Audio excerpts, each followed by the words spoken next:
ఈ బిజినెస్ ఏదైనా మీ ఊర్లో ప్రమోషన్ చేయాలంటే అది సుమన్ టీవీతోనే సాధ్యం. ఇప్పుడే సంప్రదించండి.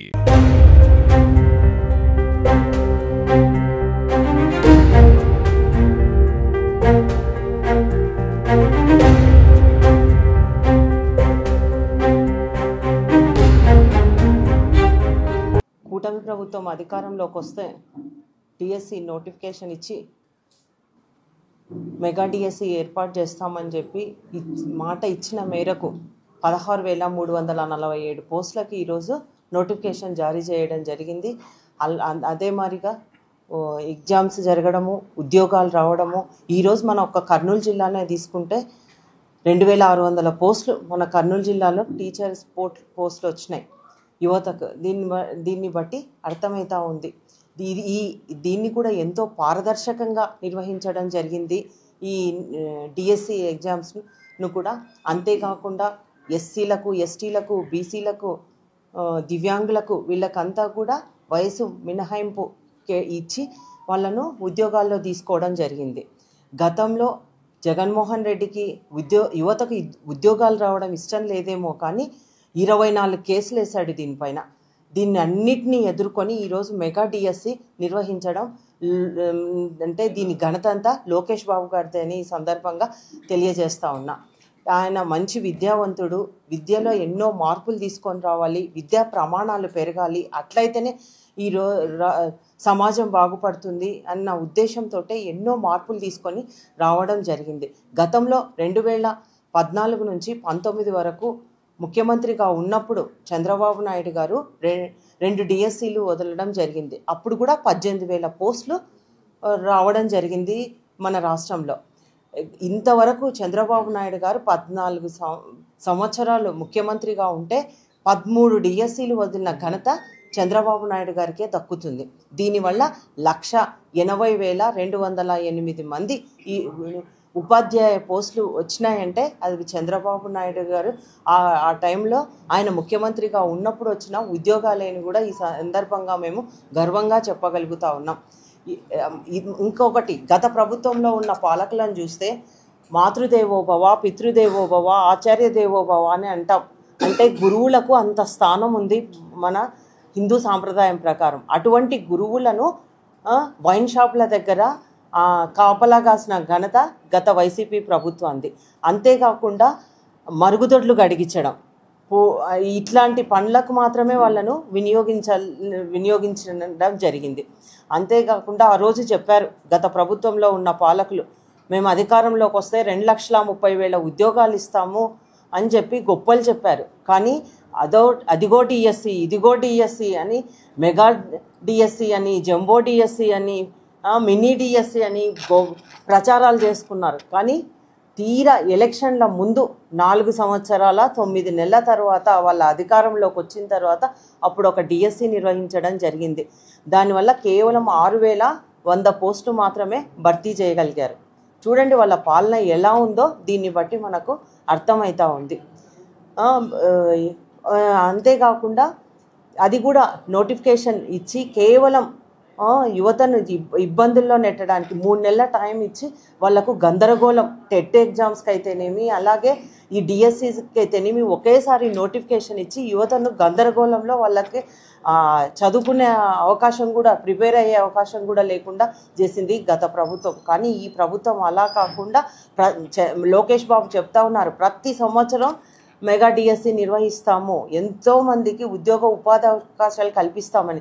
ఎలక్షన్లలో కూడా పాదయాత్ర చేసేటప్పుడు కూడా ఈ 5 ఏళ్లలో 20 లక్షల ఉద్యోగాలు ఇవ్వడమే మా ప్రభుత్వ లక్ష్యం అని కూడా ఆ రోజు చెప్పడం జరిగింది. ప్రభుత్వ పరంగా అయితేనేమి, ప్రైవేట్ పరంగా అయితేనేమి ఇప్పటికే ఎన్నో రకంగా మనకి పరిశ్రమలు వస్తూ ఉన్నాయి. గతంలో మన రాష్ట్రం అంటేనే పారిపోయే పరిస్థితి. కాబట్టి అంతేకాకుండా ఇప్పుడు ప్రతి ఒక్కరు ఆంధ్రప్రదేశ్ వైపు చూస్తూ ఉన్నారు. ఓర్వకల్లు ఒక ఐకాన్గా తయారు కాబోతూ ఉంది. ఎక్కడున్న వాళ్ళంతా కూడా ఓర్వకల్లో పరిశ్రమలు పెట్టడానికి ముందుకు వస్తూ ఉన్నారు. గతంలో పరిశ్రమలు వచ్చినాయంటే అప్పుడు కూడా తెలుగుదేశం ప్రభుత్వం అధికారంలో ఉన్నప్పుడే ఎంతోమందికి ఉద్యోగ ఉపాధి అవకాశాలు దొరికాయి. ఇప్పుడు కూడా మళ్ళీ ఈ గవర్నమెంట్ వచ్చిన తర్వాత కూడా పరిశ్రమలు వచ్చాయి. ఓ 2 ఏళ్లలో చాలామంది చదువుకున్న యువతి యువకులకు ఉద్యోగ ఉపాధి అవకాశాలు రాబోతూ ఉన్నాయి. ఈరోజు మాకు చాలా సంతోషంగా ఉంది. మన ఉమ్మడి కర్నూలు జిల్లాలోనే దాదాపు 2600 మంది ఉద్యోగాలు వచ్చాయంటే స్కూళ్ళలో కూడా స్టూడెంట్స్కి టీచర్స్కి సరిపడా రేషియో ప్రకారమే టీచర్స్ను కూడా కేటాయించడం జరుగుతుంది. అప్పుడు మేము ఇంత పొడిచినాం అంత పొడిచినాం అని చెప్పుకున్నారు.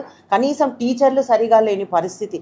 విద్యాలయాలను ఎంతసేపు ఉన్నా నాడు నేడు అని చెప్పేసి ఆ పనులు కూడా సగంలోనే ఆపేసి, అంతేకాకుండా కట్టిన వాటికి 3 రంగులు వేసుకోవడం తప్పనిస్తే ఎక్కడ చూడు రంగులకే పైసలంతా తగలబెట్టడం, ప్రజాధనాన్ని దుర్వినియోగం చేయడం జరిగింది.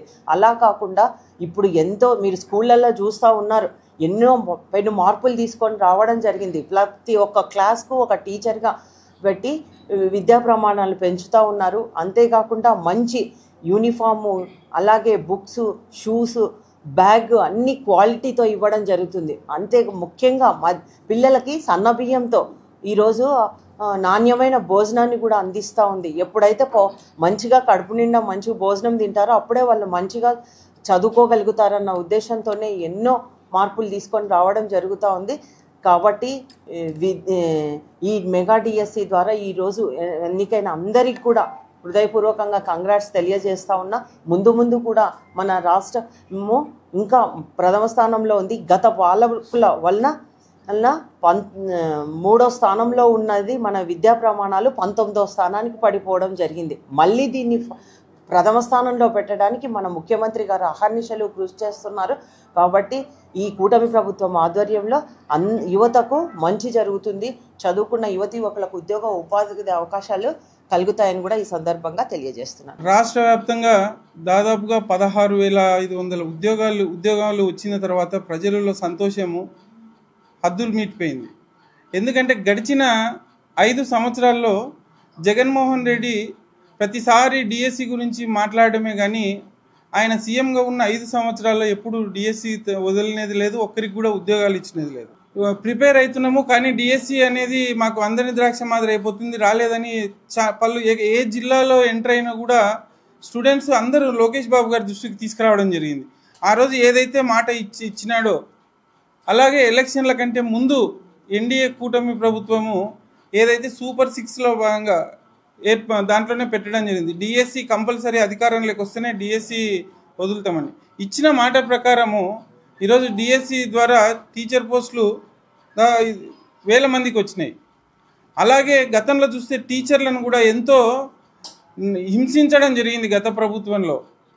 ఎంతో ఉపాధ్యాయులు అంటే ఈరోజు దేవుని తర్వాత దేవుడు అనుకుంటారు ప్రజలు.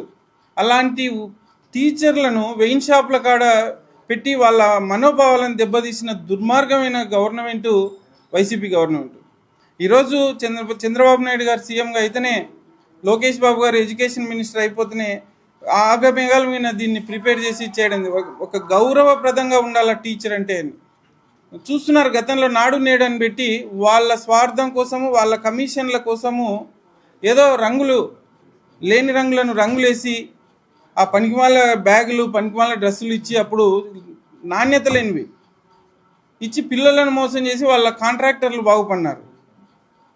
లేదంటే వాళ్ళ పార్టీకి సంబంధించిన రంగులు వేసుకోవడం తప్పితే వాళ్ళు చేసింది ఏం లేదు. ఈరోజు లోకేష్ బాబు ఎడ్యుకేషన్ మినిస్టర్ అయినాక ఆంధ్రప్రదేశ్లోనే విద్యా వ్యవస్థను దేశంలోనే ప్రథమ స్థానంలో ఉంచాలనే ప్రణాళికలతోని ఈరోజు ముందుకెళ్తున్నారు. అంత యువతతోని, కొత్త రక్తం యువతను టీచర్ పోస్టులకి రావడానికి అవకాశాలు కల్పిస్తే ఇది ఒక్క సంవత్సరం కాదు, రాబోయే 4 సంవత్సరాల్లో కూడా ఖచ్చితంగా డిఎస్సి తరఫున 1000 మందికి ఉద్యోగాలు అవకాశం ఎన్డీఏ ప్రభుత్వం కల్పిస్తుంది. ప్రతి ఒక్కరూ సంతోషంతో ఉండాలనేదే ఈ ప్రభుత్వం యొక్క లక్ష్యము. అందుకే ఈరోజు ఇక్కడ డిఎస్సిలో సెలెక్షన్ అయిన వాళ్ళందరినీ మా పాణ్యం ఎమ్మెల్యే గారు సన్మానించాలా, తెలియపరచాలా ఇది ప్రజలకు అని చెప్పే ఉద్దేశంతోనే ఈరోజు టీచర్లను కొంతమందిని సెలెక్ట్ అయిన వాళ్ళని కూడా ఇక్కడికి పిలిచడం జరిగింది. వాళ్ళకు మేము మా ఎమ్మెల్యే తరఫున ఇక్కడ ఎమ్మెల్యే గారు సన్మానం చేస్తున్నారు. రాబోయే కాలంలో కూడా ఇంకా మంచిగా ఉద్యోగ అవకాశాలు మన రాష్ట్రంలో మెండుగా ఉన్నాయి. ఎందుకంటే ఎస్పెషల్లీ మన పాణ్యం కాన్స్టిట్యున్సీలోనే ఒక టీచర్ పోస్టులే కాకుండా కూడా ఇండస్ట్రీస్ చూస్తున్నారు. గతంలో ఒక్క ఇండస్ట్రీ కూడా వచ్చినది లేదు.